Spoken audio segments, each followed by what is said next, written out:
L'ETF est vraiment un bon outil pour faire ses premiers pas, notamment les novices qui n'ont pas forcément envie de passer en revue les comptes de résultats, les publications, les bilans des différentes entreprises. C'est des produits qui reposent beaucoup sur l'innovation technologique et ça, c'est un des piliers vraiment centraux de BlackRock. La France est le pays pour lequel il y aura le plus de nouveaux investisseurs en ETF sur la prochaine année par rapport au nombre d'investisseurs actuels. Aujourd'hui, en France, on a 1,2 million d'investisseurs en ETF. On s'attend à ce que sur la prochaine année, il y ait 1,4 million de nouveaux investisseurs. Donc c'est une croissance de 110%. Le marché des ETF actions représente que 13% du marché actions global, donc de toute la capitalisation boursière en actions. 13%.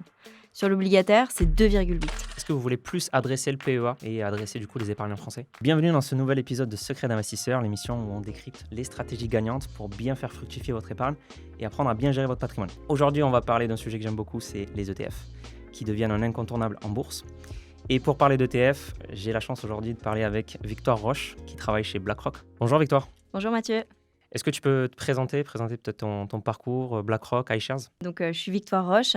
J'ai rejoint BlackRock il y a bientôt 7 ans dans les équipes commerciales à Paris. Je suis aujourd'hui en charge de la relation avec nos partenaires distributeurs en ligne, que vous connaissez peut-être. Ce sont des distributeurs des banques en ligne, des courtiers, néo-courtiers, des robots advisors, différentes fintech. Et c'est un marché qui a émergé notamment, relativement récemment. Quand j'ai rejoint BlackRock, j'étais pas focalisée sur ce type de partenaires. J'ai travaillé beaucoup avec des fonds de fonds, donc avec des investisseurs professionnels, avec des sélectionneurs de fonds. Chez BlackRock, on est en charge de la commercialisation de la gamme ETF, mais également de la gamme de gestion active et alternative. Donc effectivement, en fonction de nos partenaires, les besoins peuvent varier. J'ai commencé sur les fonds de fonds et les sélectionneurs de fonds, donc des investisseurs vraiment professionnels. J'ai ensuite pas mal travaillé avec des réseaux de distribution bancaires ou assurantiels pour commercialiser les gammes de produits BlackRock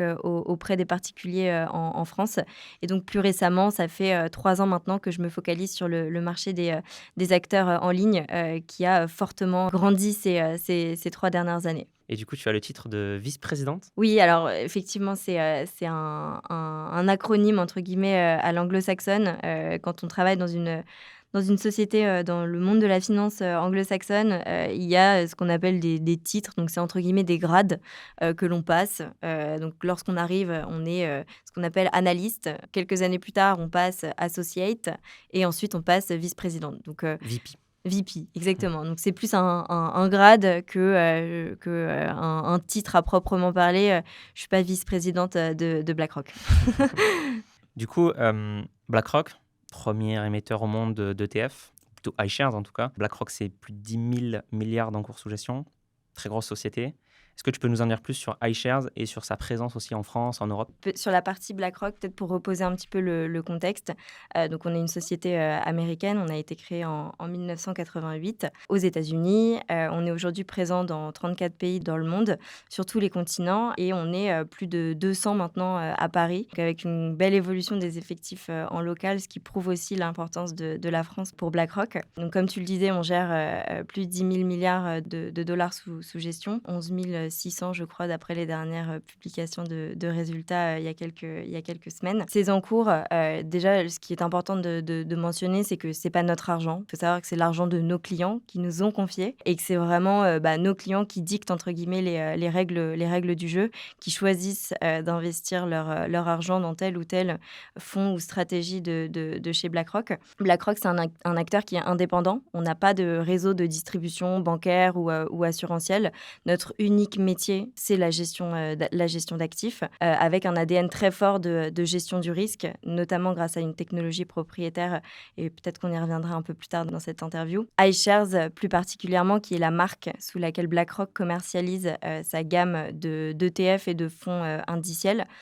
Aujourd'hui, ça représente 2/3 des encours de BlackRock au global, avec sur ces 2/3 la moitié détenue au format ETF.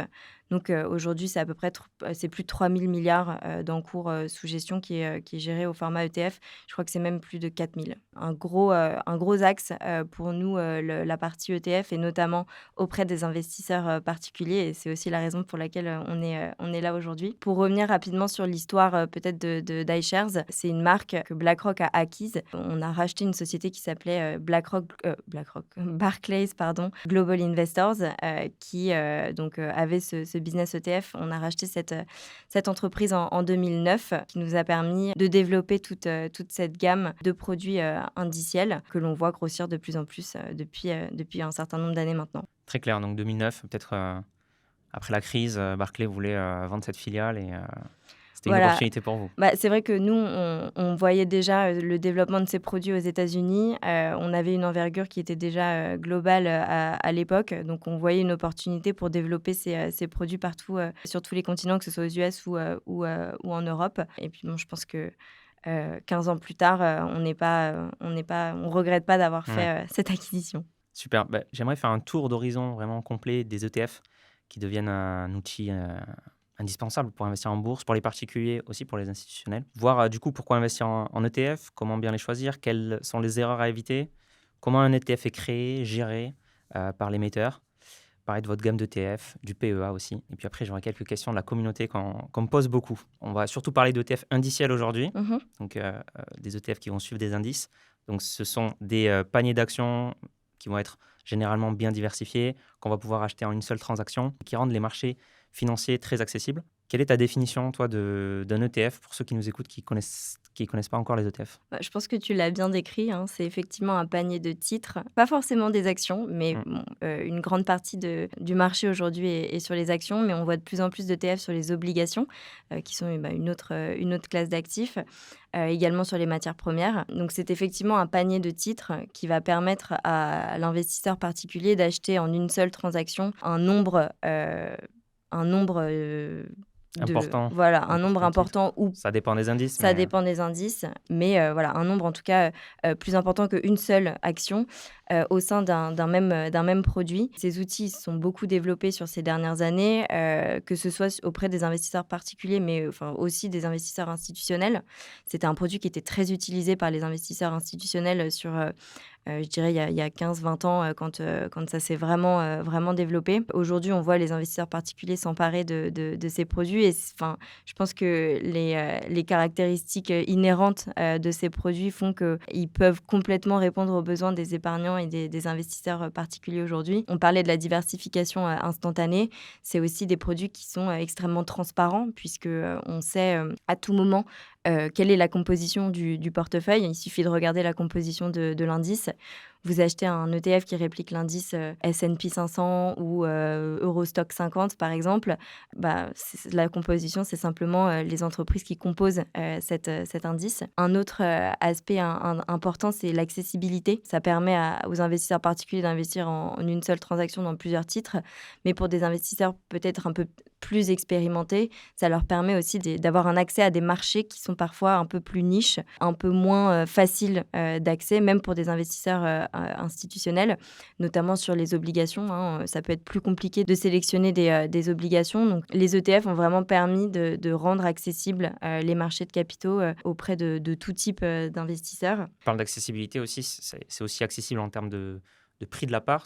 Enfin, il y a des ETF qui s'achètent à 10 euros, 15 euros, 5 euros même, et on peut avoir un panier bien diversifié d'actions mondiales. Je pense à un ETF que vous avez en 5 euros. Il y a 1400 boîtes et un portefeuille très diversifié, donc ça devient quand même très accessible aussi à tout un chacun qui veut aujourd'hui investir en bourse diversifié facilement, qui n'a que 5 euros ou 10 euros à mettre tous les mois, par exemple. Exactement. L'ETF est vraiment un bon outil pour faire ses premiers pas, puisqu'il est simple, il est transparent, on sait ce qu'il y a dedans, il est relativement peu cher par rapport à d'autres produits financiers.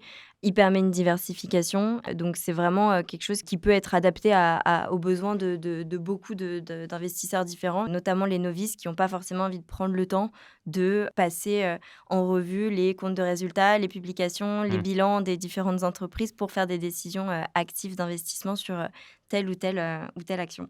Oui, tu parlais aussi de la transparence des ETF. C'est à mettre en perspective avec les fonds plus traditionnels non cotés, où effectivement, là, ça peut manquer de transparence, on ne sait pas ce qu'il y a forcément dans le portefeuille. Donc les ETF aussi sont cotés, donc on peut les acheter facilement et on sait à quel prix. Là où quand tu achètes un fonds non coté, tu peux avoir le prix de la cotation peut-être 3 jours après ou 4 jours après. Et aussi les frais, je pense aussi c'est important de rappeler que des ETF peuvent avoir des frais à 0,1%, 0,2% par an face à des fonds traditionnels qui peuvent plutôt tourner autour de 2% par an. Mm. Donc ça fait un joli cocktail de caractéristiques intéressantes pour les ETF. Je pense qu'il y a aujourd'hui plus de 13 000 ETF, plus de 13 000 milliards d'encours sur les ETF. Donc ça devient très, très populaire.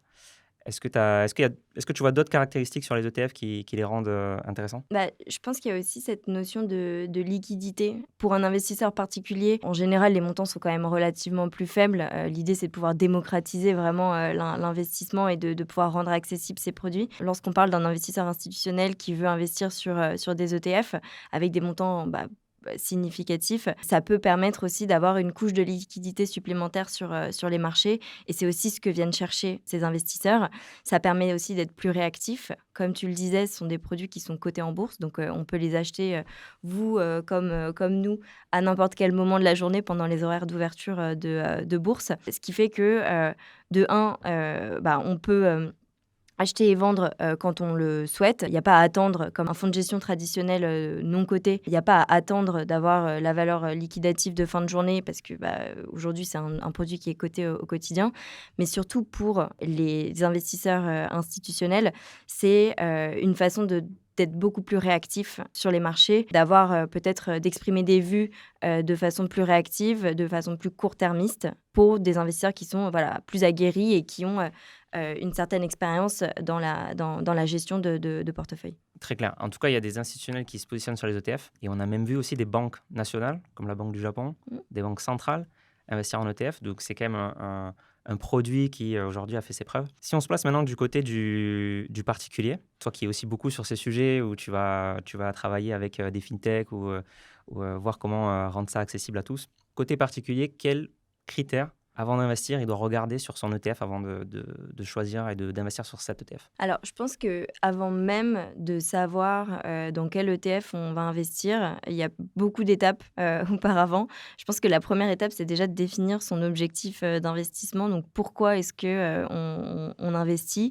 Est-ce que c'est pour faire croître son capital sur le long terme, avec un horizon retraite, par exemple, donc préparer sa retraite? Est-ce que c'est pour financer l'achat d'un bien immobilier dans 3 ans, donc se constituer un apport? Est-ce que c'est pour se protéger contre l'inflation? Je pense que déterminer vraiment l'objectif d'investissement va vous permettre de pouvoir répondre aux questions qui vont suivre, puisque un des aspects très importants à définir avant d'investir, c'est son horizon de placement. Donc, je parlais tout à l'heure, si vous souhaitez préparer votre retraite, vous avez un horizon de placement qui est relativement plus important que créer un apport pour une résidence principale, par exemple, dans 3 ans. Bon, tout dépend de votre âge, mais pour nos auditeurs, l'horizon est relativement plus important s'ils souhaitent préparer leur retraite. Et en fonction de cet horizon, vous allez pouvoir prendre plus ou moins de risques. C'est-à-dire qu'en fonction des différentes classes d'actifs, actions, obligations, et des différents segments au sein de ces classes d'actifs, les risques inhérents aux marchés dans lesquels vous allez être investi vont être différents. En général, on va avoir tendance à privilégier les actions pour des investissements plus long terme et potentiellement des obligations pour des investissements qui sont plus court terme. Donc vraiment déterminer d'abord son objectif d'investissement, son horizon de placement. Et Son puis, profil de risque aussi, sa exactement. tolérance au risque. Exactement. Et puis sa tolérance au risque, puisque c'est pas parce que vous avez un horizon très très long que vous allez être en mesure vous-même de supporter une perte que l'on peut voir parfois sur les marchés actions. On rappelle que ce sont des produits qui sont des produits financiers et qu'il y a toujours un risque de perte en capital, que ce soit sur les actions ou les obligations d'ailleurs. Donc voilà, vraiment prendre conscience de ces différents risques, évaluer sa tolérance au risque. Je dirais que c'est les 3 questions principales quand on se décide à investir. Objectif d'investissement, horizon de placement et tolérance au risque. Une fois qu'on a défini ça, l'étape qui va suivre, ça va être dans quoi est-ce que j'investis? Donc, quels sont, au-delà même de l'ETF en lui-même, quels sont les marchés auxquels je souhaite être exposée? Si je prends l'exemple des actions, la personne souhaite investir pour le long terme, plus de 7 ans, on va privilégier les investissements dans les actions. Mais quelles actions? quel marché action. Il y a plusieurs produits et les ETF, c'est aussi un moyen efficace pour s'exposer à ces classes d'actifs. Ils peuvent répondre en fait à plusieurs stratégies d'investissement, que ce soit la volonté d'acheter tout le marché global. Donc là, au-delà de choisir son ETF, c'est choisir son indice. Est-ce que vous souhaitez acheter tout le marché parce que vous n'avez pas forcément envie d'investir plus sur les US ou sur l'Europe, ou du moins vous ne savez pas dans quoi investir? Vous ne pouvez pas Vous- prendre de biais Exactement. sectoriels ou géographiques. Voilà, donc vous pouvez complètement investir dans un ETF Action internationale qui va répliquer un indice Action internationale, Action monde. Maintenant, si vous voulez passer peut-être un petit peu plus de temps, essayer d'analyser, voir que vous avez une conviction sur une géographie ou sur un secteur en particulier, les ETF peuvent aussi vous permettre de prendre des positions plus sur tel ou tel secteur ou sur telle ou telle géographie. Mais tout ça pour dire qu'il est important une fois qu'on a déterminé notre objectif, notre tolérance au risque et notre horizon, de déterminer les indices dans lesquels on veut investir. Alors, on ne peut pas investir directement dans un indice et les ETF sont là pour ça, mais du moins savoir quelle géographie et quel secteur auquel on veut s'exposer. Et une fois qu'on a déterminé les indices, donc Action Monde, Action US, plus Action Euro, plus Action Chine, par exemple, on va pouvoir regarder quels ETF répliquent ces indices. Donc, il faut savoir qu'il y a aussi plusieurs indices sur une même zone géographique. Je prends l'exemple des États-Unis. Vous allez avoir le S&P 500, qui est un indice très, très connu, qui est les 500 plus grandes capitalisations boursières des États-Unis. Mais vous allez aussi avoir le Russell 3000, vous allez aussi avoir le Nasdaq 100, qui Le sont MSCI USA, le MSCI USA, exactement. Donc, Nasdaq, voilà, il y a Nasdaq Composite 100, il y en a exact. plein. Voilà, donc avant même de parler d'ETF, je pense qu'il faut déterminer aussi les indices. Chaque indice a des particularités. Le Nasdaq va avoir peut-être des biais un peu plus sur la tech. Le Russell 3000 va inclure des actions avec des entreprises peut-être avec une plus petite capitalisation, donc des moins grosses sociétés entre guillemets. Voilà, déterminer un petit peu quel est le segment du marché auquel on veut être exposé. Et une fois que l'indice a été choisi, entre guillemets, c'est là où vient du coup la sélection d'un ETF qui va répliquer cet indice. Encore une fois, quand on parle d'ETF indiciel, il y a plusieurs choses qui vont rentrer en compte. L'aspect principal, ça va être ce qu'on appelle la tracking différence. C'est tout simplement l'écart de suivi entre de l'ETF par rapport à son indice de référence. Donc, c'est la différence de performance entre l'ETF et son indice. Cet écart de suivi, je pense qu'il y a plusieurs facteurs qui vont pouvoir influencer sa taille. Donc, plus il est... En général, on va préférer un ETF avec un écart de suivi qui est petit. Ou qui est positif. Ou qui est positif, et ça, on va y revenir. Il faut rappeler qu'un ETF indiciel, son but n'est pas de surperformer l'indice. Donc, lorsque ça arrive, tant mieux pour l'investisseur. Et c'est aussi des optimisations qui sont faites par les sociétés de gestion et les émetteurs d'ETF pour compenser, entre autres, les frais de gestion, etc. Et je rentrerai plus dans le détail dans un instant. Mais ce n'est pas l'objectif principal, on le rappelle. Donc, au-delà de la tracking différence, qui est vraiment l'écart de suivi, il faut regarder aussi la liquidité, donc en fait, qui peut être représentée par la taille de l'ETF. Plus les encours dans l'ETF sont importants, plus les volumes échangés, donc les ordres d'achat et de vente sont importants. Et c'est ce qui va définir la liquidité d'un ETF, entre autres. Donc, typiquement, un ETF avec un encours significatif, avec beaucoup d'échanges au quotidien, est relativement plus liquide qu'un ETF avec un petit encours et qui s'échange peu. C'est-à-dire qu'en fait, la liquidité, c'est tout simplement est-ce que vous pouvez acheter et vendre facilement des parts de cet ETF. À partir de quel seuil, à peu près, l'encours devient significatif d'un ETF ? 100 millions, c'est un peu la référence, je pense. Ça va vraiment dépendre aussi du segment, sous-jacent, ouais. exactement. C'est sûr. Parce que quand on parle d'actions US, par exemple des actions américaines, on est sur un marché qui est extrêmement liquide. Les sociétés américaines sont extrêmement achetées et vendues. Donc, le marché déjà en lui-même est liquide. Donc, typiquement, l'encours va peut-être prendre moins d'importance parce que le marché sous-jacent est très liquide. Là où on va surtout regarder la liquidité, c'est sur des marchés qui sont beaucoup plus niches. Je pense, les obligations indiennes, par exemple. Les volumes d'échange sur les obligations indiennes sont généralement un peu moins importants que sur les actions US. Donc, c'est surtout sur des segments et des parties du marché qui vont être beaucoup plus précises que la liquidité va être importante à regarder. Mais de façon générale, voilà, on préfère toujours avoir un ETF avec un encours qui est significatif. Au-delà de l'ETF en lui-même, c'est aussi l'expertise de la société de gestion. C'est aussi si la société de gestion possède voilà, un nombre d'ETF relativement important, si les encours qui lui sont confiés sont importants, c'est qu'en général, il y a une bonne gestion derrière. Donc, on peut, entre guillemets, ne pas trop se poser de questions au niveau de la liquidité. Au-delà de la liquidité, j'ai parlé un petit peu des frais tout à l'heure. Effectivement, donc un des avantages, par rapport à d'autres produits financiers, des ETF, ce sont, les frais qui sont relativement plus faibles. Pour un exemple, hein, aujourd'hui, vous voulez investir sur, les actions de la zone euro, vous pouvez le faire pour, 0,12 Vous voulez investir dans un ETF, Action Monde, vous pouvez le faire pour 0,20 Sur les actions US, c'est encore plus faible, donc ce sont des frais de gestion qui sont, voilà, relativement faibles par rapport à d'autres produits. Mais alors quand on regarde le coût, en fait, total de détention d'un ETF, il ne faut pas uniquement regarder les frais de gestion qui sont, encore une fois, hein, une bonne première étape. Effectivement, c'est important de le regarder. Mais tu disais tout à l'heure qu'il était par exemple possible de surperformer un indice avec un ETF. Alors c'est vrai. Et donc ça veut dire que les frais de gestion ont été complètement compensés par Ouais. d'autres facteurs. Et c'est là que c'est intéressant, c'est quels sont justement ces facteurs qui vont permettre de compenser les frais de gestion et qui font que c'est pas l'unique critère à regarder. Il faut savoir que les frais de gestion, d'ailleurs, je le rappelle, c'est pas des frais que vous payez upfront, que vous payez comme des frais de transaction sur une plateforme, chez un courtier ou chez une banque traditionnelle ou en ligne. C'est vraiment des frais qui vont être déduits de la performance.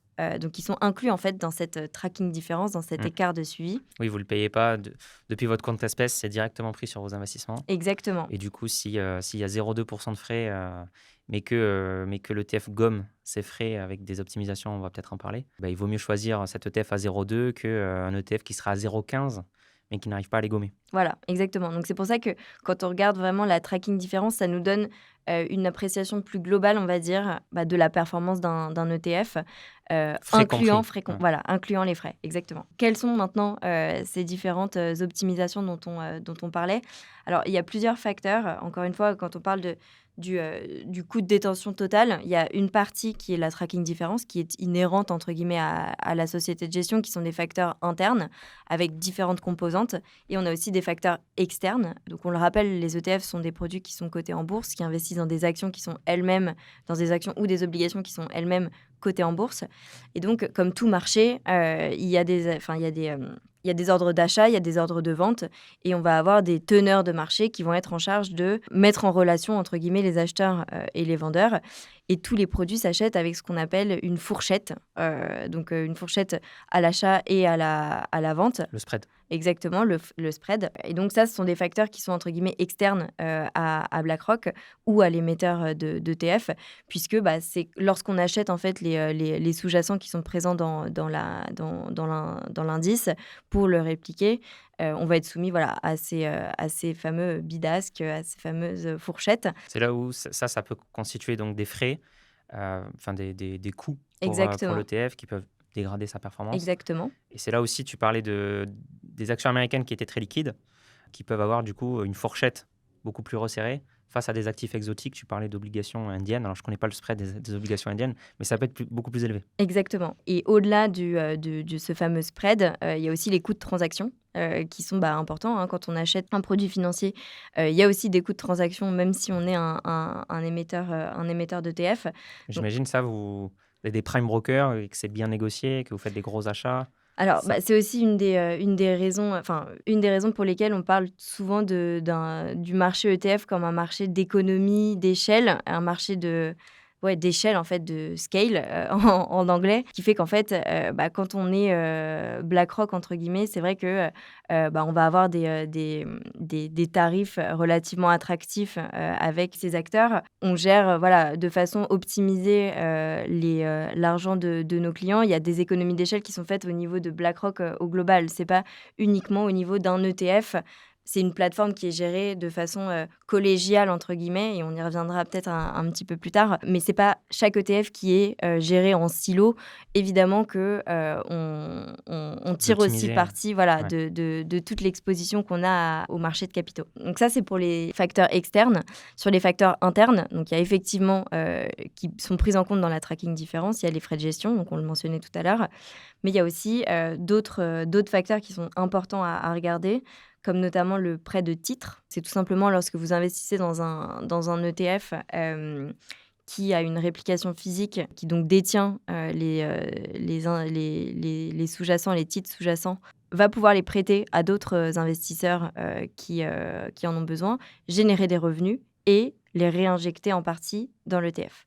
Et donc ça permet aussi de générer des revenus pour l'ETF qui bénéficient directement à sa performance et donc qui permet en partie de compenser les frais de gestion. Très clair. Et du coup, j'ai l'impression, en tout cas c'est pas une impression, mais chez les émetteurs d'ETF, vous optimisez vraiment au point de base près, donc à 0,01%, vous essayez toujours d'aller chercher, de grappiller un tout petit peu. Quand vous gérez un ETF, c'est, j'ai envie de dire, vos deux axes principaux. Un, c'est de répliquer la manière la plus fidèle. Deux, c'est d'essayer d'optimiser au maximum le dernier point de base possible. Et C'est ça que vous faites au quotidien, en fait, sur les ETF. alors oui, c'est ça. Il y a un vrai trade-off entre guillemets. Donc c'est entre le coût de transaction, donc les coûts, et le risque de s'éloigner de son indice. Hmm. Donc plus il y a des coûts de transaction, plus on est susceptible de s'éloigner de son indice. C'est quel est est-ce que j'ai envie d'aller prendre ce risque en plus pour m'éloigner. Voilà, c'est un peu la balance qui se passe chez tous les émetteurs. Et c'est pour ça que sur certains marchés, on va privilégier une réplication plutôt qu'une autre, que sur certaines classes d'actifs, on va privilégier une réplication plutôt qu'une autre. Mais de façon générale, comme je le disais, les ETF sont vraiment un produit d'échelle. C'est-à-dire qu'on est en mesure d'optimiser au mieux. Plus notre plateforme est large, plus on est en mesure d'optimiser au mieux les différentes caractéristiques que j'ai mentionnées un peu plus tôt. Et donc, plus il est possible de répliquer au mieux nos indices. La façon dont la gestion même d'un ETF fonctionne, c'est vraiment collégial. C'est pas un gérant, en opposition avec un gérant actif qui va aller sélectionner des titres, actions ou obligations sur un marché en particulier et qui va se comparer à son indice de référence en tentant de le surperformer. Un ETF va pas être géré, c'est pas un ETF, un gérant. C'est vraiment une équipe de gestion pour une gamme d'ETF. C'est des produits qui reposent beaucoup sur l'innovation technologique. Et ça, c'est un des piliers vraiment centraux de BlackRock. C'est la gestion des risques, l'optimisation, c'est des calculs, des algorithmes qui permettent justement d'optimiser et d'être le plus précis, le plus rigoureux dans la réplication des indices. Et cette gestion des risques, cette technologie, c'est la colonne vertébrale d'ailleurs de toute la plateforme de BlackRock, pas uniquement de nos ETF. Donc ça, c'est Aladdin, si je comprends bien. Exactement. Donc il faut savoir que BlackRock s'est vraiment bâti autour de cet outil, donc Aladdin, qui est un outil de gestion des risques propriétaire. Donc on a développé en interne, qui sert évidemment nos gérants actifs, nos gérants indiciels, également nos gérants de produits alternatifs. Également des clients. Parce que vous le vendez aussi à d'autres acteurs. C'est ça. Donc initialement, c'était pas le but, pour être Ok. tout à fait honnête. C'est un produit une technologie qu'on avait développée en interne et sur laquelle on a basé toute notre expertise de gestion. Donc tout est intégré vraiment dans cette plateforme. Et effectivement, on a commencé à commercialiser cet outil en externe avec un certain nombre de sociétés de gestion reconnues sur le marché qui l'utilisent également. Et du coup, comment Aladdin vous aide dans les ETF ? Tout simplement sur la partie technologie, gestion des risques et optimisation pour répliquer au mieux les indices. Donc, si je rentre un petit peu plus dans le détail, nos gérants d'ETF vont gérer des gammes en fonction des classes d'actifs, en fonction des géographies, en fonction du type de réplication. On va en fait segmenter un petit peu notre gamme en fonction des différentes caractéristiques qui composent les ETF. Et Aladdin va surtout nous aider dans le suivi des indices, c'est-à-dire un indice, ça vit. un indice, il n'est pas figé dans le temps. Il y a ce qu'on appelle des rebalancements. Donc, ça peut arriver de façon semestrielle pour la plupart des indices. Pas tous. Ça Euh, permet aussi enfin, pour vulgariser, souvent je dis une fonction auto-nettoyante où il y a des capitalisations qui sont, enfin, pardon, des entreprises qui sont en perte de vitesse, qui sont remplacées par d'autres dans l'indice. Ça permet aussi à l'investisseur. Alors, je sais qu'un ETF, c'est beaucoup de temps côté émetteur et côté gestion, mais côté investisseur, ça peut être très passif, vu que l'ETF va toujours s'adapter finalement au marché. Et lui, il peut ne pas regarder ses investissements et laisser ça courir grâce à ce rebalancement justement. Exactement. Alors, il y a 2 sujets. Je pense qu'il y a le rebalancement, donc qui est à une fréquence donnée, l'indice rebalance. C'est public, hein. Tous les indices ont une espèce de fiche technique que tout le monde peut retrouver sur internet et enfin, l'émetteur va vraiment faire la différence, c'est comment est-ce qu'il gère ses rebalancements. Ok. Heu, Il y a des optimisations encore là-dedans. Là, exactement Aladdin parce peut que servir. en fait, on va parfois donc on collabore avec un certain nombre de fournisseurs d'indices, hein, sur le marché, que ce soit MSCI, S&P, Stocks, il y en a beaucoup, sur le marché. Donc on a une relation étroite avec ces fournisseurs d'indices. Lorsque une société rentre ou sort de l'indice, le but de l'émetteur, ça va être: «OK, qu'est-ce que je fais?» Parce que si je l'achète une fois qu'elle est, dans l'indice, ça va peut-être pas forcément être, optimal en termes de performance parce que tout le monde l'aura déjà acheté.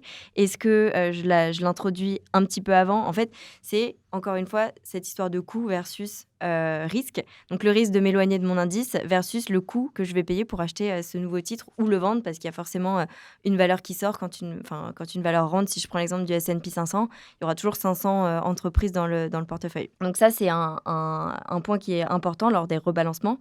Et l'autre sujet, c'est le suivi en fait au quotidien. Parce que effectivement, quand une action voit son cours augmenter fortement, elle va représenter une part plus importante dans l'indice.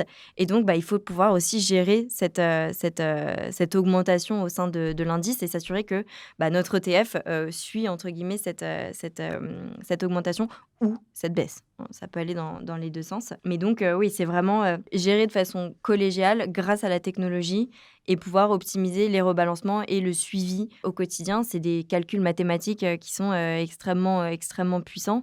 Aladdin va pas prendre de décision tout seul. C'est pas, les rebalancements vont pas être faits automatiquement par Aladdin.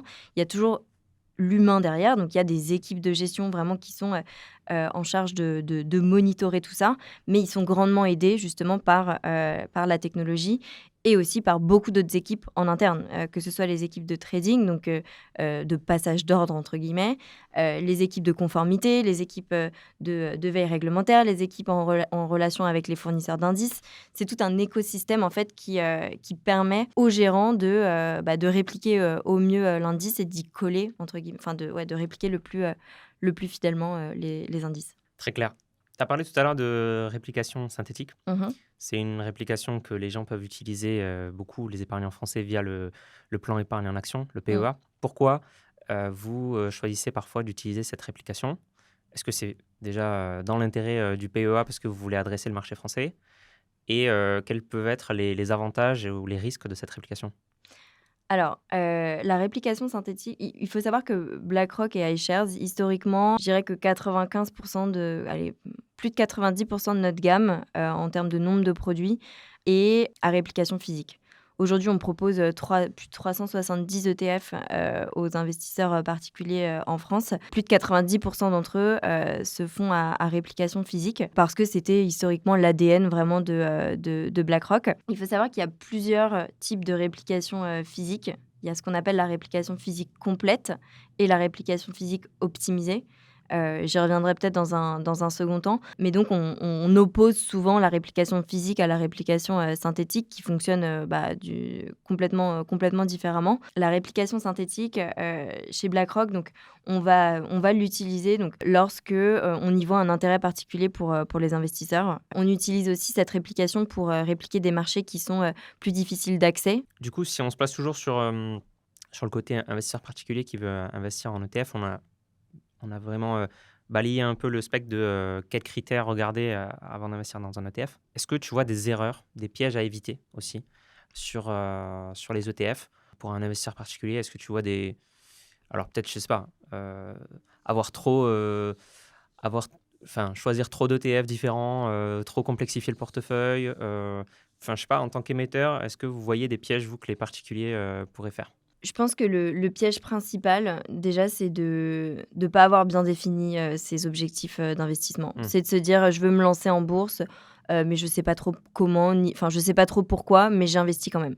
Il faut être conscient que, voilà, quand on investit dans les marchés boursiers, il y a un risque de perte en capital qui est inhérent, qui peut être plus ou moins gros, hein, en fonction des classes d'actifs que l'on choisit. Ça, c'est le 1er piège, donc bien se renseigner, savoir quelle est notre tolérance au risque, bien définir les 3 aspects que j'ai mentionnés plus tôt, l'objectif, l'horizon et la tolérance, au risque. Ça, c'est le premier aspect. Le second, aspect, c'est, d'oublier la diversification. La diversification, ça permet vraiment de, ça réduit forcément, le risque qui est pris par l'investisseur. C'est-à-dire que quand vous investissez dans un ETF avec plusieurs actions à l'intérieur, mécaniquement, c'est mathématique. Vous diversifiez votre risque par rapport à si vous investissez dans une seule action. Donc même si l'ETF en lui-même est déjà diversifié parce qu'il investit sur plusieurs titres, la diversification géographique, la diversification sectorielle, la diversification entre les classes d'actifs sont des choses à pas minimiser. Et encore une fois, on reste sur, ce fameux adage de ne pas mettre tous ses œufs dans le même panier. Si vous investissez dans plusieurs pays, enfin dans des actions ou dans des titres de plusieurs pays, si, il se passe quelque chose sur, l'un des pays, bah, peut-être que les autres vont compenser une partie Mmh. de la perte ou, inversement. Donc c'est vraiment cette notion de diversification à bien garder en tête et justement aujourd'hui, l'avantage avec les ETF, c'est que vous avez complètement, la possibilité de diversifier, assez simplement vos placements, sans y passer des heures. Encore une fois, la première marche, elle est relativement, simple à mettre en place, mais il faut encore une fois bien avoir défini ses objectifs. Très clair. Et du coup, BlackRock, plus grand émetteur d'ETF au monde, comment vous faites pour créer un ETF? D'abord, comment vous faites pour analyser la demande? Vous dire que, sur ce segment, sur ce secteur, sur cette zone géographique, ça peut être intéressant de créer un ETF. Est-ce que vous allez voir d'abord des institutionnels pour voir s'ils peuvent mettre un ticket d'entrée dès le départ? Comment écrire un ETF finalement? Ouais, complètement, donc et c'est une bonne question parce que ça dépend aussi du type d'ETF. Donc il va y avoir, plusieurs étapes, hein, à la création d'un ETF. La première et tu le dis, tu l'as bien dit, c'est, bah, d'évaluer la demande pour, un type d'exposition. Comment est-ce qu'on évalue la demande? Et ben, tout simplement en regardant un petit peu sur quoi se positionnent, les investisseurs. L'avantage qu'on a en Europe, c'est que, on n'est pas le marché le plus avancé sur les ETF par rapport aux États-Unis. Donc, on peut aussi regarder alors évidemment tout n'est pas, réplicable, Mmh. mais des tendances qu'on observe, aux États-Unis peuvent, être aussi, pertinentes pour, le marché, en Europe. Donc, l'avantage d'être un acteur global, c'est aussi de pouvoir, bah, s'inspirer et partager entre guillemets, des best practice, enfin Mmh. des choses qui ont bien marché, ailleurs peuvent potentiellement bien marcher en Europe. Donc ça, c'est le 1er point et puis surtout, bah, c'est, en échangeant en fait avec nos distributeurs, avec nos partenaires, nos investisseurs, enfin les investisseurs qui nous font confiance pour capter un petit peu leurs demandes, voir ce qui les intéresse, quels sont les marchés sur lesquels on a entre guillemets «des trous dans la raquette». Quand on parle à un institutionnel, il faut savoir que historiquement, le marché des ETF, il s'est vraiment développé sur des indices globaux, sur des indices très, très larges, sur des choses relativement simples et diversifiées. Et au fur et à mesure que, les investisseurs institutionnels s'emparaient, de ces produits, bah, eux ont des besoins, ont des vues, sur les marchés qu'ils souhaitent pouvoir implémenter au travers, d'ETF. Et donc le rôle, principal, hein, de BlackRock, c'est, de fournir, le choix en fait à nos clients, qu'ils soient, professionnels, institutionnels ou retail par le biais de distributeurs. Et donc quand on parle de trous dans la raquette. Il y a des segments du marché, du marché qui peuvent ne pas être couverts encore aujourd'hui. Je reparlais des obligations indiennes. Il y a quelques années, c'était pas du tout un marché sur lequel il était possible d'investir via un ETF. Donc c'est toute cette innovation qui arrive. Et en fait, on recueille beaucoup les retours de partenaires avant de lancer des indices. Je pense qu'on s'appuie aussi sur les tendances qu'on observe de façon générale dans le marché. Voilà, il y a, au-delà des indices régionaux, sectoriels et par classe d'actifs, on entend beaucoup parler des ETF thématiques. Donc, en fonction du type d'ETF, on va récolter la demande auprès des investisseurs qui seront plus concernés. Ça, c'est vraiment comment est-ce qu'on évalue un peu la demande pour un ETF sur un segment en particulier. Une fois qu'on sait, OK, on veut lancer un ETF sur telle ou telle région, sur telle ou telle classe d'actifs, tel ou tel segment du marché, l'étape d'après, ça va être de collaborer avec les fournisseurs d'indices. Donc, quel est l'indice qu'on souhaite répliquer? On va engager avec les différents fournisseurs d'indices qui vont avoir des indices sur cette région, sur ce segment. Et il arrive parfois qu'il n'y ait pas d'indices qui correspondent à ce que nous, on veut répliquer. Et donc là, c'est tout un travail justement de collaboration avec les fournisseurs d'indices pour créer, mettre en place des indices qui correspondent exactement au marché qu'on souhaite mettre en avant et au marché auquel on souhaite donner accès en fait à nos clients.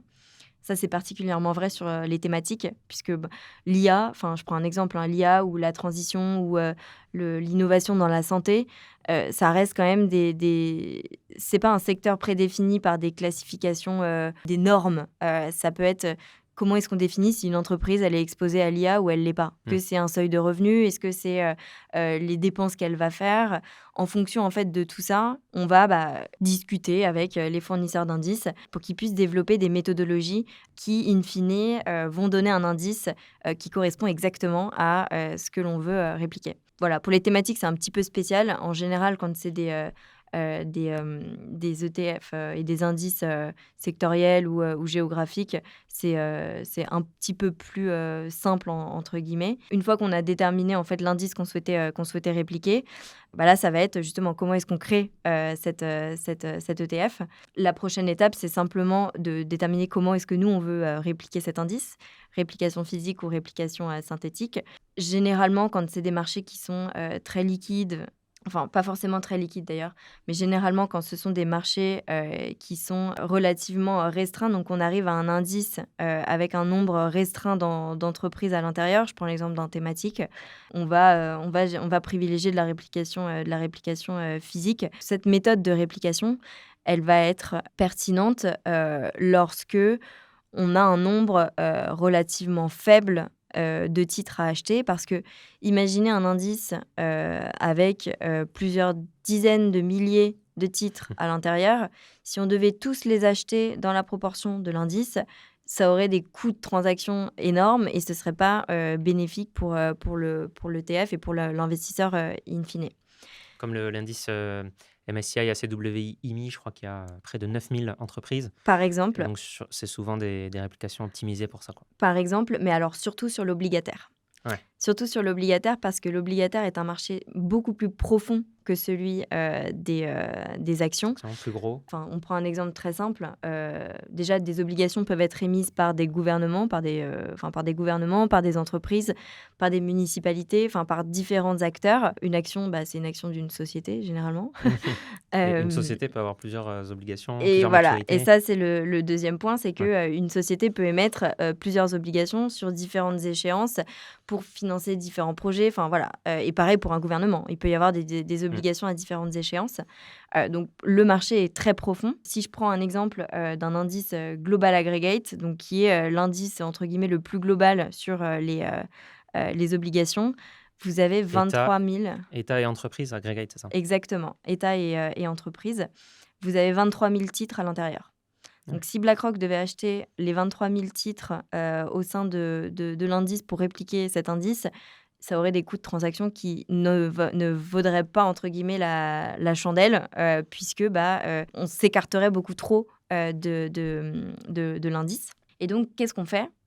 Et c'est là aussi que l'émetteur et la gestion de l'ETF est importante et entre guillemets «tout sauf passive».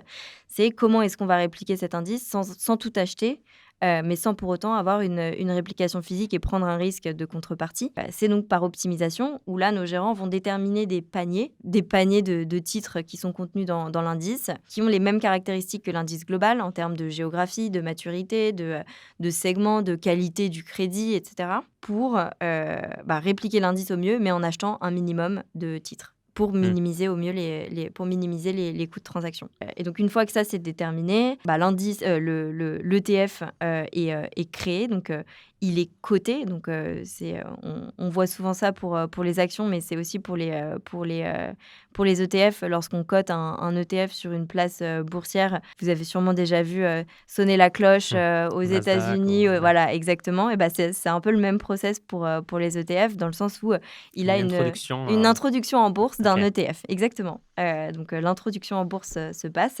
Et puis, Mais vous derrière, sonnez pas la cloche, quand même.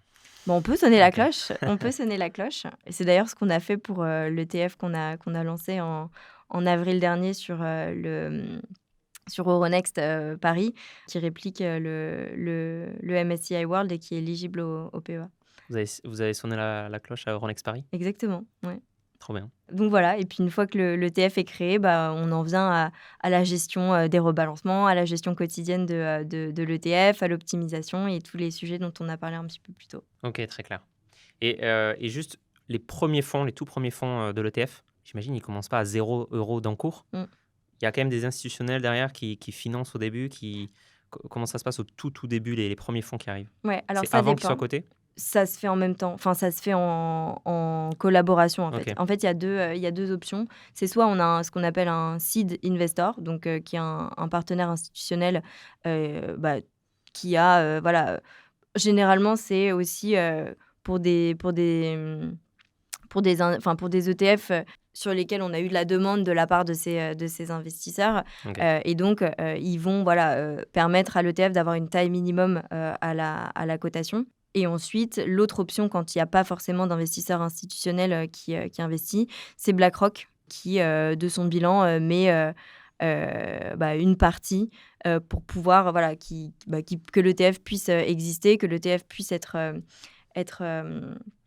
géré.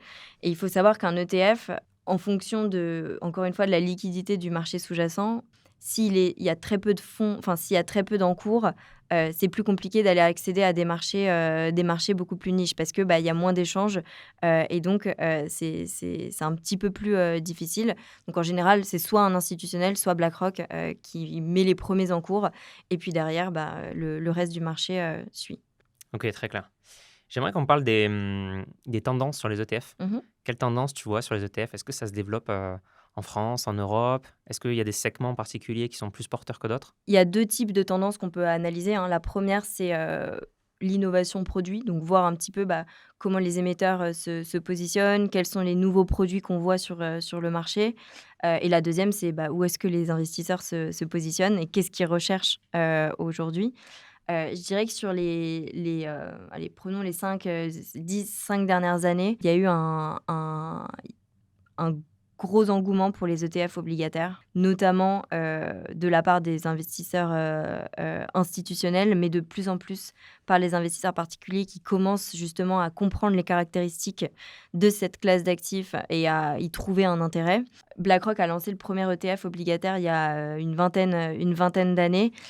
Aujourd'hui, c'est un marché, je crois il a dépassé les 2000 milliards d'encours. Je crois que c'était une donnée d'il y a 1 an ou quelque chose comme ça. Vous avez lancé aussi des ETF à maturité? Exactement. Et ça, on y reviendra. C'est une innovation qu'on a apportée effectivement l'année dernière et pour répondre notamment à la demande des investisseurs particuliers sur le segment obligataire. Mais vraiment, historiquement, BlackRock est quand même on a une expertise assez forte sur la gestion obligataire. Aujourd'hui, on a, je sais pas, à peu près, en Europe, on a 40% de part de marché sur les ETF obligataires. On a touché les 1000 milliards d'encours l'été dernier. Donc, c'est vraiment une classe d'actifs sur laquelle on voit beaucoup d'intérêt de la part des investisseurs. et surtout un intérêt qui est constant.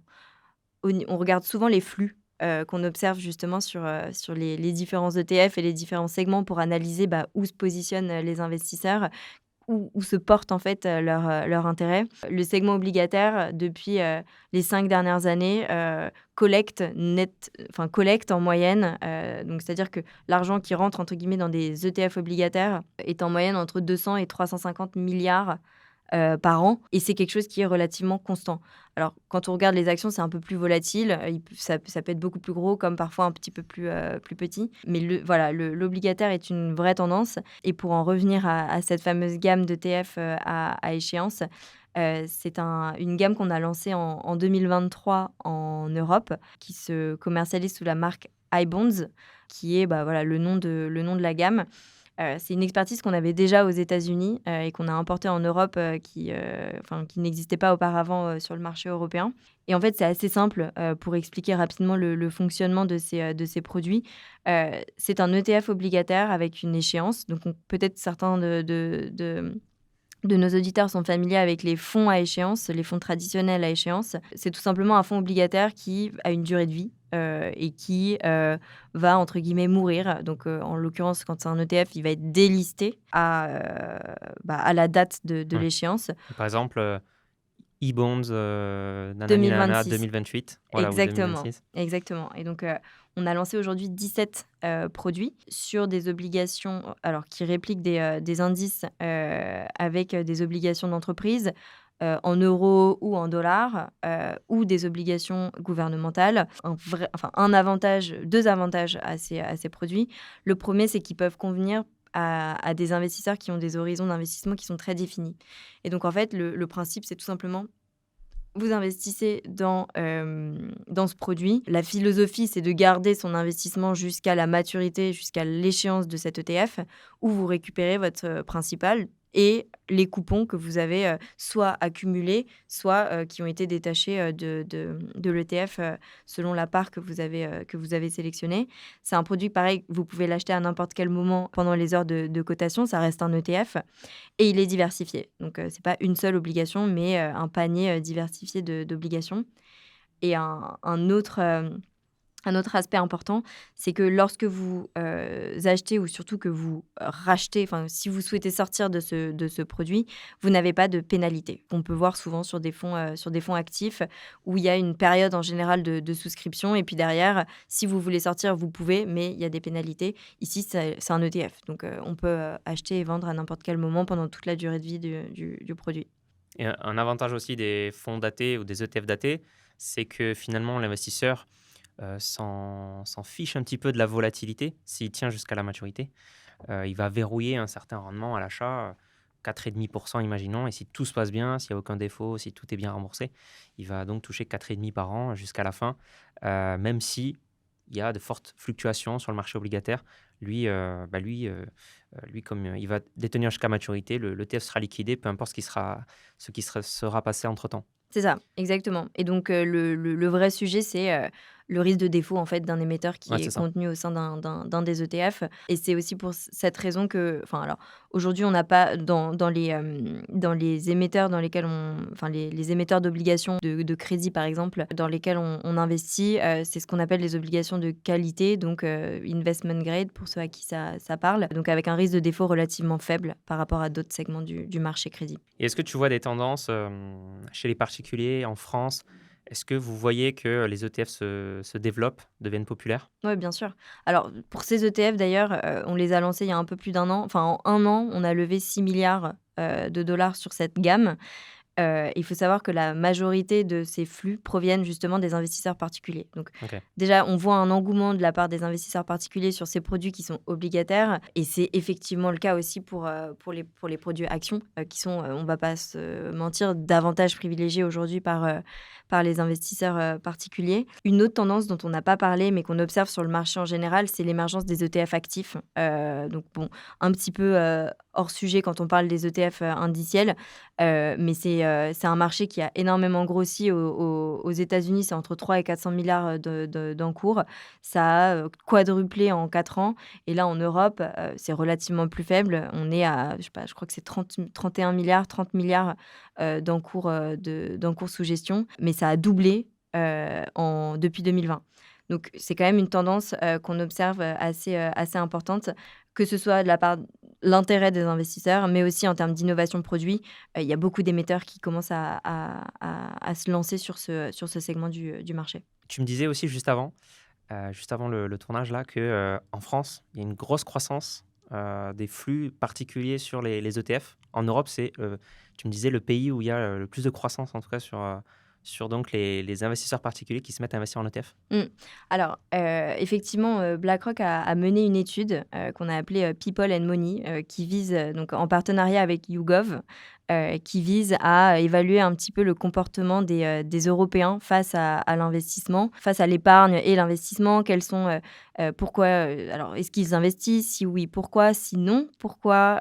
Voir un petit peu, voilà, comment est-ce qu'ils, perçoivent, tous ces sujets d'investissement. Donc c'est une étude qu'on a fait auprès de plus de 30 000 personnes en Europe, plus de 3 000 personnes, en France, de toutes catégories socio-professionnelles, de tous âges.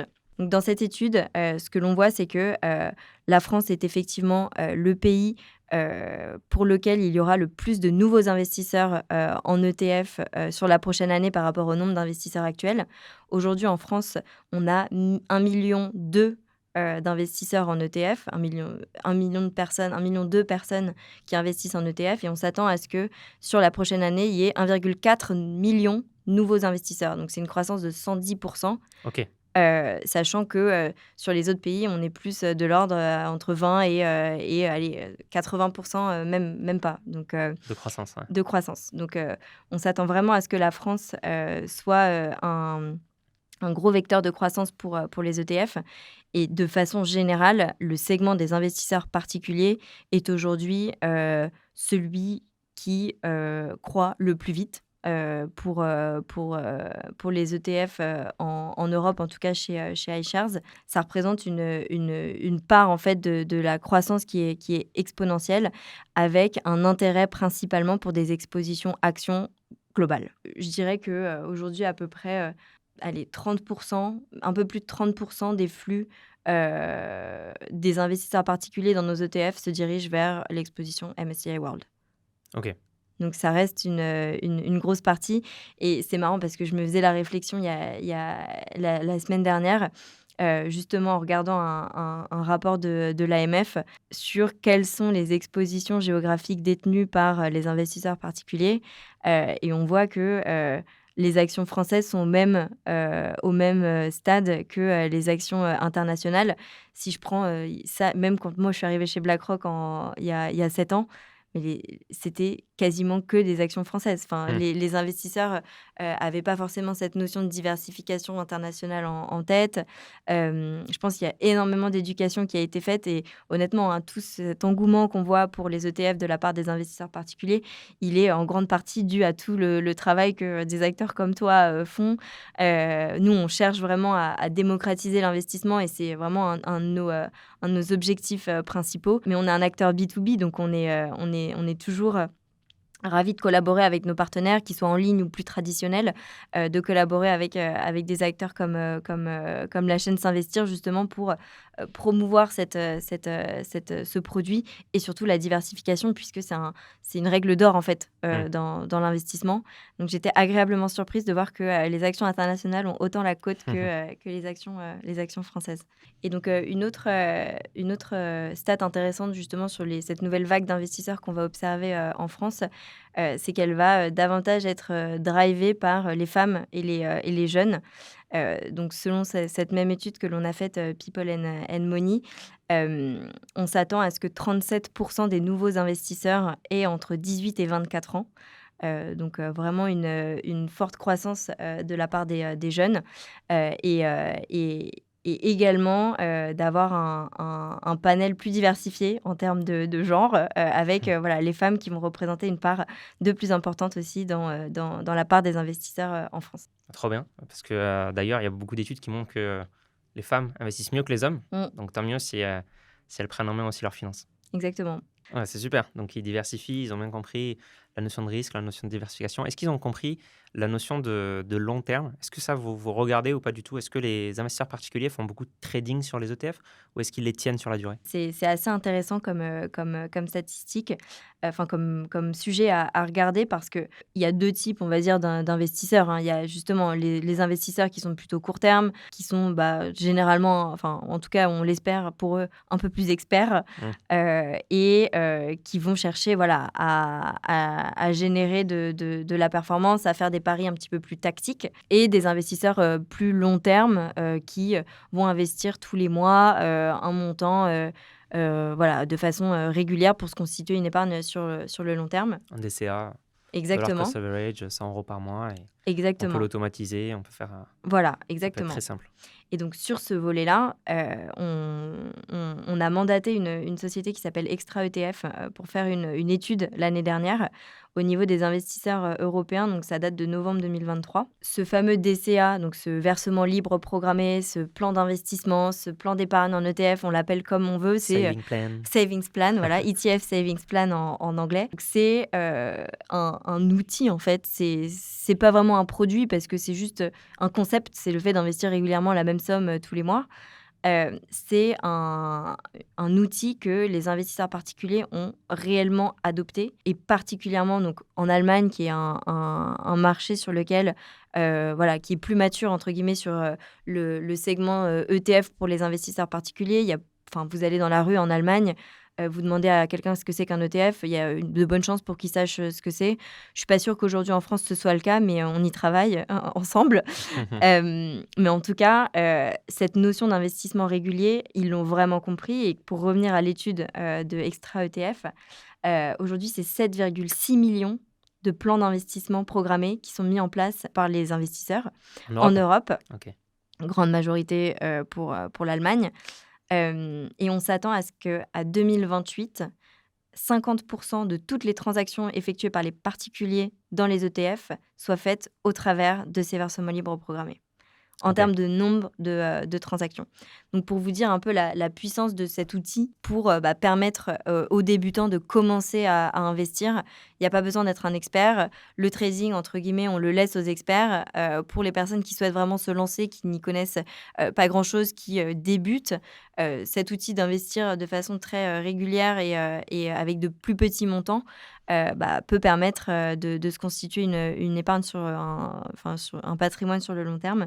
Et les Allemands l'ont bien compris et les Français commencent à très bien le comprendre également.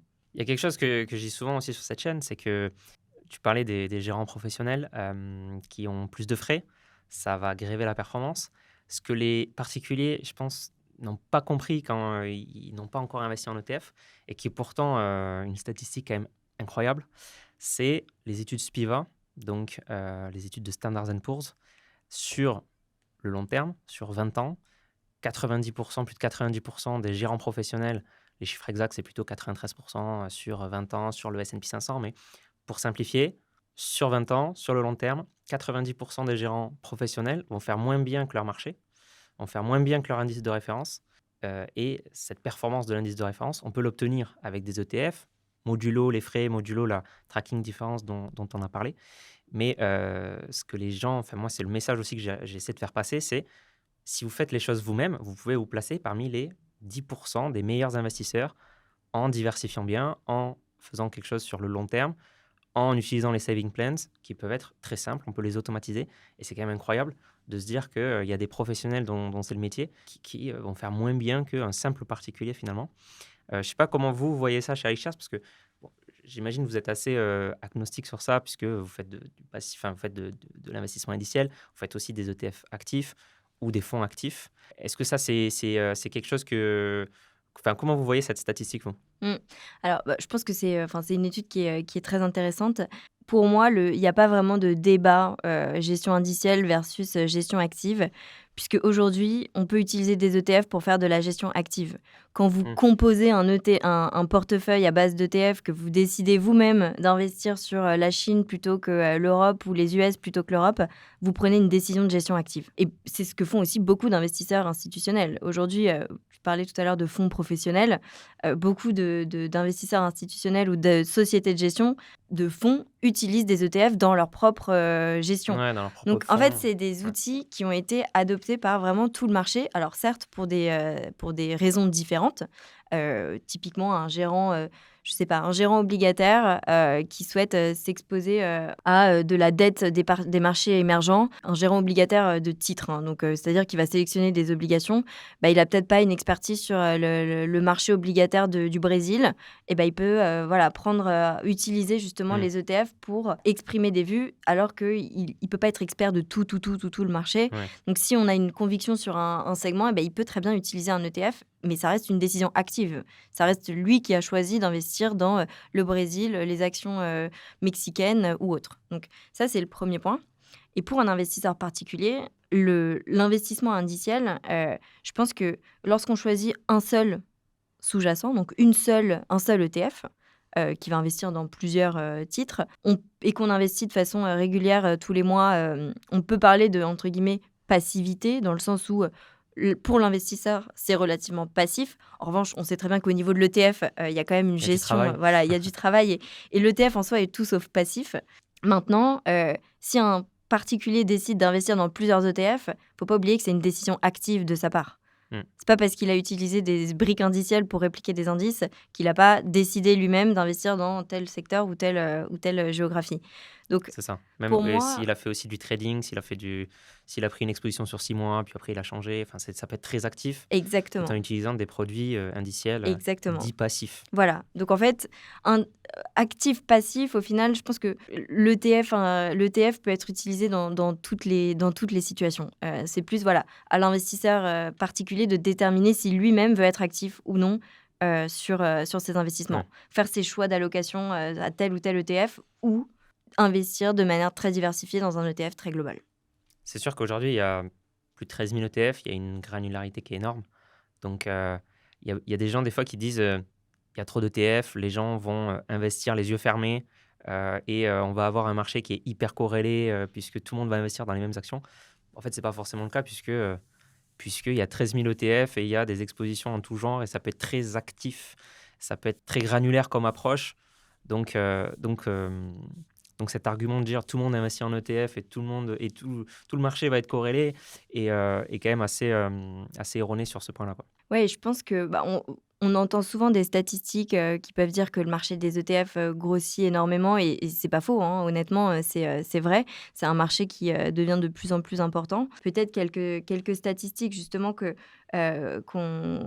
met en avant, parce que oui, c'est un marché qui grossit, mais en fait, ce qu'il faut vraiment regarder, c'est la part de ce marché-là dans la capitalisation boursière totale. Mmh. Parce que, comment on peut estimer l'impact d'un marché si on ne connaît pas la taille du marché global? On sait très bien que le marché aux US est plus gros que le marché en Europe. En Europe, le marché des ETF, il était de 1800 milliards de dollars à la fin du premier trimestre de cette année. Donc, encore une fois, c'est plus faible qu'aux États-Unis. Et quand on regarde aux États-Unis, le marché des ETF actions représente que 13% du marché actions global, donc de toute la capitalisation boursière en actions, 13%. Sur l'obligataire, c'est 2,8. Donc en fait, on se rend compte que oui, c'est un marché qui est en pleine expansion, qui croît de façon relativement forte, mais en revanche, ça représente encore une partie quand même relativement faible des marchés totaux. Et un autre aspect qui est important lorsqu'on parle de l'impact que les ETF peuvent avoir sur les marchés globaux, sur les marchés dans leur ensemble, c'est qu'en fait, l'ETF va juste apporter une couche de liquidité supplémentaire. Qu'est-ce que je veux dire par là? Un ETF, c'est un produit qui s'échange sur les marchés, qui s'achète et qui se vend. Il faut savoir que 2 transactions en ETF sur 3 ne touchent même pas les titres sous-jacents. Donc, entre guillemets, que l'offre correspond à la demande, ou que le teneur de marché est capable de faire tampon avec son inventaire, et qu'en fait, il n'y a pas de création ou de rachat de parts d'ETF. Donc, Mm. il y a pas de, on ne touche pas les sous-jacents de 2 tiers du temps. 2 tiers du temps. 2 tiers des transactions, Mm. on ne les touche pas. Donc, sur un tiers d'entre elles, les sous-jacents sont touchés. Donc, on va acheter les actions, livrer des parts d'ETF bon, c'est un mécanisme assez simple finalement, hein. C'est un teneur de marché qui est autorisé, donc on appelle ça les participants autorisés, qui va venir voir BlackRock en disant, ou n'importe quel émetteur d'ailleurs, en disant j'aurais besoin de X parts d'ETF. Donc ils vont nous livrer les actions, on va livrer une part X parts d'ETF qui vont être mises en circulation. Et voilà. Donc, quand c'est comme ça, c'est ce qu'on appelle le marché primaire. Ici, il va y avoir un impact sur les sous-jacents. Mais comme je le disais, dans deux transactions sur trois, elles se font sur le marché secondaire. Et ma voisine de gauche qui veut vendre un ETF va le vendre à ma voisine de droite. Mais les actions d'en dessous vont pas être touchées. J'aimerais qu'on rediscute un petit peu plus du PEA. Plan Mhm. d'épargne en action, c'est très utilisé par les investisseurs en France, surtout pour investir en ETF. Vous avez donc, on en a parlé, de sortir un ETF World sur PEA. Pourquoi vous avez sorti cet ETF? Vous avez vu, est-ce que vous voulez plus adresser le PEA et adresser du coup les épargnants français? Effectivement, donc la sortie de cet ETF, ça a vraiment un peu marqué un tournant, hein, dans la présence de BlackRock en France. Et on est vraiment ravis d'avoir lancé ce produit Qui a bien marché d'ailleurs. qui a bien marché. Et faut savoir que c'est la première fois que BlackRock lançait un produit dédié à un marché en dehors des US. Ok. Donc ça prouve un petit peu aussi l'ambition que BlackRock a en France. Je dis qu'il a bien marché parce que je crois qu'il y a plus de 100 millions déjà dans le cours. Là, on est à 225. Ok. Ouais. Ok. Mais 225 en un peu plus de 6 mois. J'ai regardé ce matin pour être sûre. Et il faut savoir que voilà, comme c'est un ETF éligible au PEA, ici, il n'y a pas d'investisseurs institutionnels. Mhm. C'est vraiment que des épargnants français. Parce que donc, faut savoir aussi que cet ETF, il n'est pas enregistré pour les autres pays. C'est vraiment un produit dédié pour la France. Donc c'est que du retail, que des Français. Exactement. Donc, enfin, moi, je suis admirative de voir à quel point les Français et Françaises se sont emparés de ce produit. Et je pense que voilà, tous les efforts d'éducation aussi que vous faites, justement, encouragent et donnent confiance aux épargnants et aux particuliers français pour investir dans ce type de solution. Quelques caractéristiques clés qu'on a vraiment voulu pour ce produit, c'était que la part soit accessible. Donc, on a lancé l'ETF avec une part à 5 euros. Pour que voilà, tout le monde puisse se dire j'ai pas besoin d'attendre d'avoir des centaines d'euros, des milliers d'euros pour pouvoir commencer à investir. Ça, c'était une volonté très forte, notamment dans notre objectif de démocratisation de l'investissement. On a aussi lancé du coup une part accumulante, donc capitalisante, qui permet aux investisseurs de ne pas avoir à réinvestir les dividendes s'ils souhaitent le faire. C'est directement l'ETF qui le fait.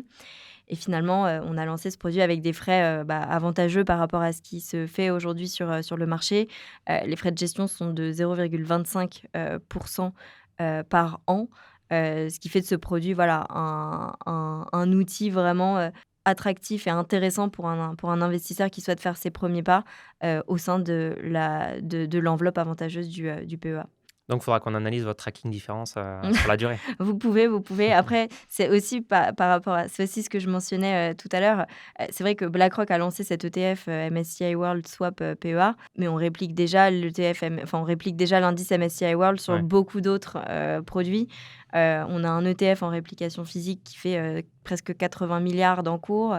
On a lancé d'ailleurs un autre ETF MSCI World à réplication synthétique, mais cette fois-ci pour les autres marchés. Ok. En fait, celui éligible au PEA est un petit peu le petit frère d'un autre.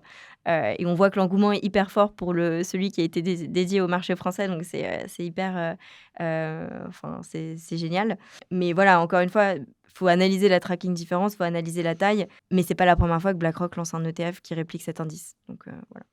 Donc c'est une réussite. Alors bon, j'imagine que tu vas pas me dire si y a de nouveaux ETF qui vont sortir sur PEA, mais en tout cas, c'est un segment qui vous intéresse et que potentiellement vous allez continuer d'adresser et de créer des ETF sur PEA. Alors, il faut savoir on complémente vraiment notre gamme parce qu'on a déjà un certain nombre d'ETF qui sont éligibles au Oui, c'est vrai. PEA. Il y en a une petite trentaine, entre 20 et... Surtout en Europe. Ouais, alors surtout en Europe, Surtout on pour les a investissements sur l'Europe. Ouais. exactement. Donc on a investissement en Europe, on a Action française, on a avec différentes aussi niveaux d'intégration ESG. Donc des critères environnementaux, sociaux et de gouvernance. On a un ETF aussi éligible au PEA sur les matières premières. Donc voilà, ça complémente une gamme qui était déjà existante. Effectivement, quand on voit l'engouement des particuliers français, et je mentionnais des statistiques intéressantes tout à l'heure, c'est sûr qu'on on a vocation à répondre au mieux aux besoins évolutifs de ces partenaires. Tu mentionnais un point dont on n'a pas parlé qui est important, c'est le traitement des dividendes, donc la politique des dividendes. Mmh. Deux sortes de parts. Ceux qui vont distribuer les dividendes, pour ceux qui veulent toucher les dividendes et peut-être les sortir ou les réinvestir ailleurs. Et il y a la part capitalisante, donc accumulative, qui va réinvestir pour les investisseurs les dividendes. Quand un ETF touche un dividende, quand une action dans l'ETF verse un dividende, ce dividende, vous le réinvestissez directement, c'est-à-dire le lendemain, j'imagine, parce que il faut aussi maximiser la performance. On le disait, vous êtes à 0,01% près. Mmh. Donc ça, enfin, j'ai envie de dire, vous essayez aussi d'optimiser le réinvestissement des dividendes dans vos parts capitalisantes. Et j'imagine Complètement. que tous les émetteurs font ça d'ETF. Exactement, exactement et puis, toutes les actions ne détachent pas des dividendes au même moment, donc c'est toute cette gestion Mm. exactement de la politique de distribution qui est intéressante et c'est l'avantage d'une part capitalisante. C'est que vous «déléguez» entre guillemets cette gestion, de la distribution du dividende directement à l'émetteur, donc à la société de gestion et bah, vous n'avez pas vous-même à réinvestir automatiquement, donc déjà il faut y penser, et de 2, bah, il faut, faire attention aussi à l'enveloppe au travers de laquelle on investit Mm. parce que autant dans le PEA, bah, ça reste en cash, mais il y a certaines enveloppes comme le compte titre où c'est directement sorti et donc Ça déclenche c l'imposition, exactement. la flat tax potentielle, Voilà, etc. donc c'est pour ça que, une part capitalisante, permet entre guillemets «d'avoir l'esprit plus tranquille», en tout cas sur cette partie-là. Après, c'est assez marrant parce qu'en Europe, de façon générale, hein, les parts capitalisantes sont quand même privilégiées par les investisseurs. Aux US, c'est pas le cas. Aux US, c'est plutôt les parts, Ouais, ouais. distribuantes. Donc en fait, tout dépend, voilà, de la façon dont vous investissez et des règles en vigueur aussi dans les différents pays. Mais c'est vrai qu'aux États-Unis, il y a beaucoup cette notion de income, donc justement d'avoir un revenu, un flux de revenus régulier et ça peut être le cas pour, des investisseurs en France, hein. Si on veut avoir un flux de revenus régulier, on veut toucher ces dividendes, on peut complètement investir dans des ETF avec une part, distribuante et c'est aussi beaucoup le cas sur les ETF, obligataires puisque les obligations détachent, ce qu'on appelle des coupons. Toutes les actions ne détachent pas de dividendes, mais toutes les obligations, enfin quasi toutes, détachent des coupons. En tout cas, ont des intérêts, certains sont in Voilà. fine. Exactement. Ouais. Donc, voilà, pour faire un peu le parallèle avec les États-Unis, mais ouais, Europe, généralement, c'est plus capitalisante. Et je rappelle quand même que fiscalement, ça a quand même un grand avantage, les parts capitalisantes. Sur compte titré, par exemple, quand on touche des dividendes, on va être taxé à 30% sur l'entièreté du dividende. Donc, on reçoit 5 euros de dividende, c'est 30% de flat tax. Bon, il peut y avoir le barème progressif et la flat tax peut changer d'ailleurs en fonction Mmh. des décisions fiscales. Mais si par contre on veut moduler ces rentes, on peut aussi vendre des parts de l'ETF. Si on vend une part de 5 euros, au lieu de toucher un dividende de 5 euros, finalement on va être taxé non pas sur les 30% de 5 euros, mais on va être taxé uniquement sur 30% de la plus-value retirée, la plus-value vendue. Donc si on était sur une ligne qui avait fait 50% de plus-value, imaginons, ça sera juste 30% sur 2,50 €, Mmh. ce qui est une optimisation fiscale. Il y a beaucoup de gens qui pensent que les dividendes, c'est la roi royale pour se verser des rentes. Bah, finalement, on peut quand même optimiser autrement et ça peut être plus flexible d'avoir des parts capitalisantes qui peuvent être très optimisées quand on n'a pas besoin de dividendes puisque c'est réinvesti. Et quand on en a besoin, quand on a besoin de se verser une petite rente, on peut vendre et ça peut être aussi plus optimisé fiscalement de faire ça. Mmh. Je tenais à rappeler ça. Il y a beaucoup d'idées reçues aussi sur les dividendes. J'ai fait pas mal de pédagogie là-dessus, mais il y a des choses qui perdurent sur les dividendes. Une question qui revient beaucoup, j'ai déjà répondu à cette question, mais beaucoup de débutants se la posent. Donc je vais te la poser, peut-être que tu y répondras mieux que moi. Bonjour, pour pouvoir bénéficier des intérêts composés, est-ce qu'il faut forcément vendre à un moment donné son titre ou ses parts d'ETF pour réinvestir ensuite le capital initial plus les intérêts générés? Alors, la réponse est non. Puisque on parlait tout à l'heure des différentes parts, et notamment des parts capitalisantes. Si j'ai bien compris la question, on se demande vraiment si les intérêts composés doivent être, fait entre guillemets par nous-mêmes en tant Ouais. qu'investisseurs ou si on peut tout simplement se fier à la gestion de l'ETF. Et donc typiquement, c'est le but d'un ETF capitalisant, c'est-à-dire que tous les dividendes vont être automatiquement réinvestis. Vous n'avez pas à le faire par vous-même, ni à acheter ni à vendre. Et donc vous bénéficiez de ces fameux intérêts composés. Pour redéfinir peut-être le terme qui peut être encore un peu flou peut-être pour certains, les intérêts composés, c'est tout simplement ce fameux effet boule de neige. C'est de se dire que quand on investit 100 euros aujourd'hui, imaginons qu'il y a un intérêt à 10%, je prends vraiment un exemple fictif, ces 100 euros, ils vont devenir 110 euros l'année prochaine. Ces 110 euros, ils vont être réinvestis encore à 10%. Donc, c'est sur une base de 110 et non plus sur une base de 100. Donc, en fait, les intérêts vont créer des intérêts et donc, c'est ce qui va permettre d'avoir une croissance exponentielle du patrimoine sur le long terme. Voilà, donc pas besoin de vendre, rassurez-vous. Si vous avez fait une plus-value, il ne faut pas la vendre pour la réinvestir, ça sera un non-sens, ça pourrait déclencher de la fiscalité, des frais, etc. Il n'y a pas besoin de ça pour profiter des intérêts composés. Ah oui, une question qui était intéressante, c'est: bonjour, comment fixez-vous le prix de vos ETF initialement? Et est-ce que si un jour le prix de l'ETF explose, est-ce que vous pouvez splitter la part pour les rendre plus accessibles? Alors oui, c'est possible. Si le prix de la part augmente fortement, il est tout à fait possible de faire ce qu'on appelle un split, c'est-à-dire de couper en deux, entre guillemets, ou en je ne sais pas combien, la part de l'ETF. Voilà, par exemple, il cote à 1000, vous voulez le passer à 10 et vous divisez les parts par 100. C'est ça. Après, voilà, il peut y avoir aussi des implications pour la société de gestion, pour l'émetteur. Donc, c'est toujours, encore une fois, un trade-off entre l'opportunité et le risque Ouais. que ça peut engendrer. Très clair. C'est la signature de cette émission, Secret d'investisseur. Tous les invités nous livrent un petit peu leur petit secret d'investisseur. Est-ce que tu veux nous dire, toi, comment, Victoire, tu investis ton argent? C'est assez simple. Je pense que je vais pas, Réinventer la roue? ouais, je vais pas réinventer la roue.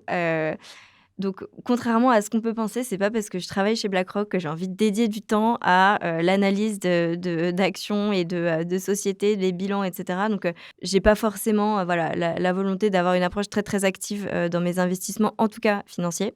Donc, ce que j'ai mis en place, c'est tout simplement un versement régulier sur un ETF monde éligible au PEA pour, voilà, dans le but de faire croître le capital sur le long terme. J'ai également une épargne de précaution. Je pense que c'est important de se la constituer avant même de réfléchir à investir sur les marchés financiers pour espérer un rendement plus important. Tous les coups durs, qui est aujourd'hui sur des livrets, des Capital garanti, voilà, liquide. capital garanti, liquide, livret réglementé. Et j'ai aussi un peu en iBonds, en ETF à échéance pour des projets plus court terme. En obligation à des ETF à maturité. Ouais. Exactement. Très clair. Et est-ce que, à titre personnel, tu as ton petit secret d'investisseuse en bourse ou du moins, quel est ton meilleur conseil pour peut-être ceux qui débutent et ceux qui veulent débuter en ETF ou en bourse? Pour moi, c'est de pas vouloir être plus royaliste que le roi.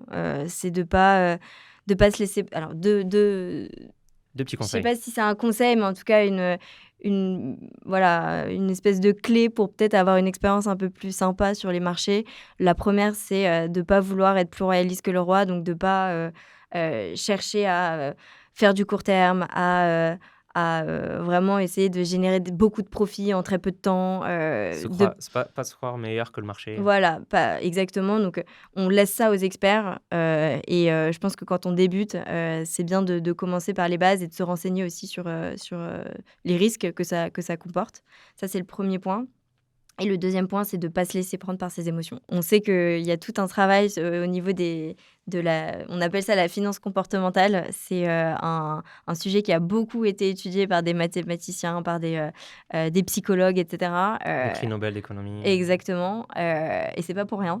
C'est parce que énormément des décisions d'investissement qui sont prises, que ce soit par des investisseurs professionnels ou des particuliers, sont biaisées par des comportements émotionnels et irrationnels de la part des investisseurs. Donc, typiquement, on va avoir tendance à moins bien vivre une perte de 100 qu'un gain de 100. Je ne Ouais. sais pas si vous voyez. L'aversion à la perte. Exactement. Donc, ce genre de biais qui peut en fait, nous faire prendre des décisions qui sont mauvaises pour notre épargne sur le long terme. Essayer vraiment de s'en détacher et l'une des solutions les plus faciles pour le faire, c'est l'investissement programmé. C'est d'investir de façon régulière et de ne pas essayer de timer le marché, de trouver le bon point d'entrée. En fait, personne n'a de boule de cristal. On pourrait croire que je suis une experte parce que je travaille chez BlackRock, mais je m'aventure même pas là-dedans.